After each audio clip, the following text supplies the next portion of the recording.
ये भी सच है कि 90 के दशक में कुछ ऐसी परिस्थितियां आई जिससे अलगाववाद, आतंकवाद और अनेक प्रकार की संकीर्णताओं का जन्म हुआ।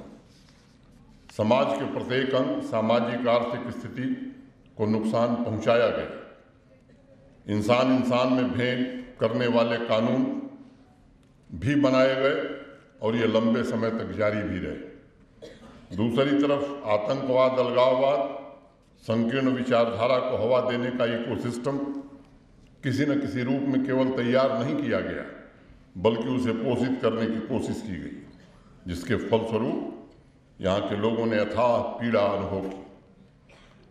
सामान्य नागरिक हो, खासतौर से निर्धन और समाज के कमजोर वर्गों के लोग लंबे समय तक सर्वाधिक कष्ट इन्होंने झेला। अब मुझे लगता है कि स्थितियां बदली हैं और एक कोशिश माननीय प्रधानमंत्री जी के कारण हुई है कि एक समतामूलक समाज की स्थापना जम्मू कश्मीर में भी हो। ऐसे कानून जो पूरे देश में लागू थे, अब जम्मू कश्मीर में भी लागू कर दिए गए। जम्मू कश्मीर की पूरी क्षमता का पूरा उपयोग हो सके, इसकी कोशिश की जा रही है। लेकिन लोगों के बीच एक सवाल बार बार उठता है कि क्या हमारी चुनौतियां समाप्त हो गई?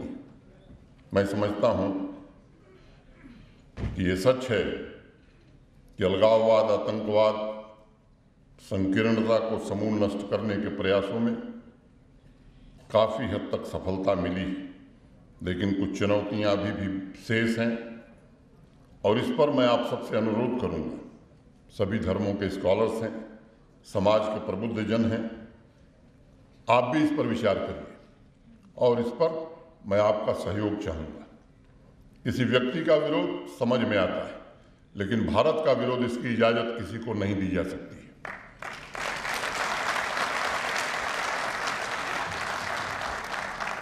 मैं भी रोज प्रतिदिन मिलता हूं लोगों से, कोशिश भी की जा रही है। अब बेगुनाह लोगों का खून बहुत बह चुका है।